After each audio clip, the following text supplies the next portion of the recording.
good morning, friends. Guten Morgen, guten Morgen, guten Morgen, Freunde. Back again to serve you through Jesus Christ Wir sind wieder da, um euch durch Jesus Christus zu dienen and to use the gifts that He has given us und um die Gaben zu nutzen, die er uns gegeben hat to teach you the truths of God und euch die Wahrheiten Gottes zu lehren, so you can grow in Him, become mature and become more like Jesus. damit ihr in ihm wachsen, reifen und mehr wie Jesus werden könnt. That's our desire. Das ist unser Wunsch. Thank you for all the wonderful testimonies. Danke für all die wundervollen Zeugnisse. And I'm also going to thank you for all the people who translated into German. Und danke auch all den Leuten, die das auf Deutsch übersetzen. You guys are a gift of God to me. Ihr seid für mich ein Geschenk Gottes. Colossians chapter 2 verse 1 in the Passion. Kolosser 2, Vers 1 in der Passion. I wish you could know how much I have struggled for you and for the church in Laodicea Ich wünschte, ihr könntet wissen, wie sehr ich für euch und für die Gemeinde in Laodicea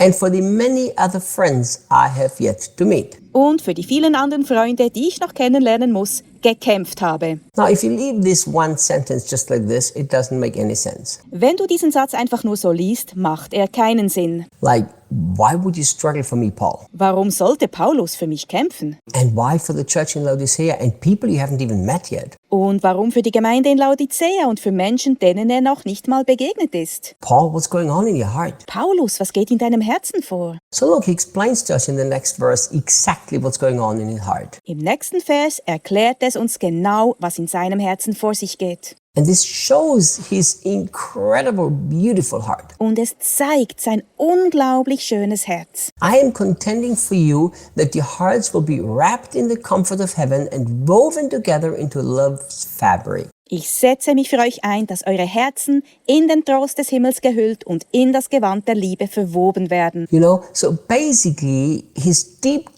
desire was, Im Grunde war es ein tiefes Verlangen, and that you can hear this also through his different prayers. und das kannst du auch aus seinen verschiedenen Gebeten heraushören And you can read it in so many of his epistles. und in vielen seiner Briefe lesen. In simple words, his deep desire was that they would actually grab everything that the new covenant has done for them. Sein tiefes Verlangen war also einfach ausgedrückt, dass sie alles ergreifen würden, was der neue Bund für sie getan hat. Paul had such a clear understanding of the new covenant. Paulus hatte so ein klares Verständnis des neuen Bundes. The life, death, burial, and resurrection of Jesus. Von Jesu Leben, Tod, Begräbnis und Auferstehung. But you know, Paul was never satisfied if people understood it all. Aber Paulus war nie damit zufrieden, wenn die Leute das alles verstanden. Paul was never satisfied for people to really grab all the revelation. Paulus war niemals zufrieden, wenn die Menschen all die Offenbarungen ergriffen. Some of the English or maybe German or Portuguese translation, it doesn't come out very clear, but in the Greek it's very clear. Einige der Übersetzungen machen es nicht sehr deutlich, aber im Griechischen ist es sehr klar. Because Paul over and over again expresses this desire. Denn Paulus bringt immer und immer wieder dieses Verlangen zum Ausdruck. Oh, that you may know. Dass ihr doch erkennen möget. But he almost without exception uses the word know as experiential knowledge. Er verwendet fast ausnahmslos ein Wort für erkennen, das ein erlebtes Erkennen beschreibt. So you imagine, Paul had this deep revelation of the new covenant. Stell dir also vor, Paulus hatte diese tiefe Offenbarung des neuen Bundes. He preached it and he taught it and he shared it. Er predigte, lehrte und verbreitete diese. People gave their lives to Jesus Christ and became Christians. Menschen gaben Jesus ihr Leben und wurden Christen. Churches were planted. Gemeinden wurden gegründet. And he did not go on and say, oh, that's wonderful, we have another 3,000 people saved. Und er sagte nicht einfach, oh, das ist wunderbar, weitere 3000 wurden errettet. 4 more churches planted this year, good job, I achieved my goal. 4 neue Gemeinden wurden dieses Jahr gegründet, gute Arbeit, ich habe mein Ziel erreicht. Never do we find this heart in Paul. Diese Herzenshaltung finden wir nie bei Paulus. Paul lived with a constant internal struggle. Paulus lebte mit einem ständigen inneren Kampf. The word struggle is a very strong expression that has emotion to it. Das Wort für kämpfen ist ein sehr starker Ausdruck, der Emotionen mit einschließt. What was his constant struggle that he had to live with? Was war sein ständiger Kampf, mit dem er leben musste? I'm going to tell it in my own words. Ich werde es mit meinen eigenen Worten beschreiben. In my own words, his constant struggle was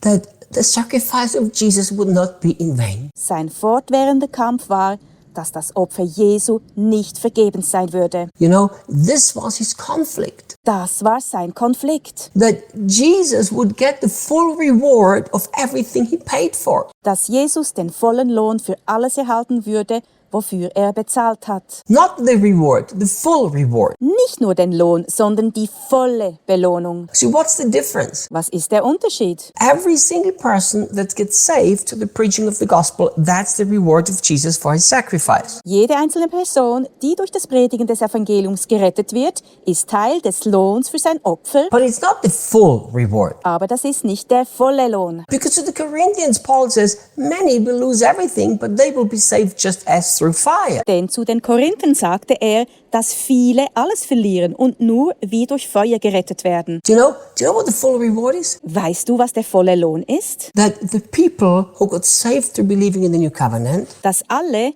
die gerettet werden und an den neuen Bund glauben, also live and experience in the new covenant every day. den neuen Bund auch jeden Tag erleben And through this are the manifest sons of God. und dadurch als Kinder Gottes offenbart werden. This is the full reward. Das ist der volle Lohn. And because Paul understood the new covenant so clearly, Weil Paulus den neuen Bund so klar verstand and because of that he loved Jesus so deeply, und weil er deswegen Jesus so innig liebte, that he could say, for me to live is only one, and that's Christ, and to die is only gain. dass er sagen konnte, zu leben ist nur einer, Christus, und sterben ist nur Gewinn. He lived this internal pain, this internal struggle. Er lebte in diesem inneren Kampf und Schmerz. Oh, that they all may actually experience daily the full measure of the new covenant. Oh, dass sie doch alle täglich das volle Maß des neuen Bundes erleben mögen. Guys, Leute, I dare not compare myself in the slightest with that great apostle. ich wage es nicht, mich auch nur im geringsten mit diesem großen Apostel zu vergleichen. But since I have begun and more and more understanding the new covenant, Doch seit ich anfing, den neuen Bund mehr und mehr zu verstehen, I tell you, I can feel a little bit of that struggle. kann ich ein klein wenig diesen Kampf spüren. You know, I've been teaching it, I've been preaching it, and then I see people still live by rules and regulations. Ich predige und lehre darüber und dann sehe ich, wie die Leute immer noch nach Regeln und Vorschriften leben. I see people trying to pick it apart with their processor called brain. Ich sehe, wie Leute es mit ihrem Prozessor, Gehirn genannt, zerpflücken. I see people calling themselves Christians, Ich sehe Leute, die sich Christen nennen. and they can quote all the Bible verses to me of the new covenant, but they don't experience it, and this hurts my heart so deeply. Und mir alle Bibelverse des Neuen Bundes zitieren können, aber es nicht erleben. Und das schmerzt mein Herz so sehr. And Paul struggled that the Christians would actually really experience it. Und Paulus kämpfte auch darum, dass die Christen es wirklich erleben würden. So I'm going to bring two challenges to you today as homework. Ich habe heute 2 Herausforderungen für dich als Hausaufgabe. The first challenge is this. Die erste Herausforderung ist, Are you a Christian who is giving Jesus his full reward or only his partial reward? bist du ein Christ, der Jesus seinen vollen Lohn gibt oder nur einen Teil davon? And the people that you share the new covenant with, are you feeling their pain? Are you struggling until Jesus has his full reward? Und bei den Leuten, denen du vom neuen Bund erzählst, fühlst du ihren Schmerz? Ringst du mit ihnen, bis Jesus seinen vollen Lohn hat? Please ask yourself these two questions sincerely before the Holy Spirit, Bitte stell dir selbst ernsthaft diese beiden Fragen vor dem Heiligen Geist. and we will see you tomorrow. Morgen machen wir dann weiter.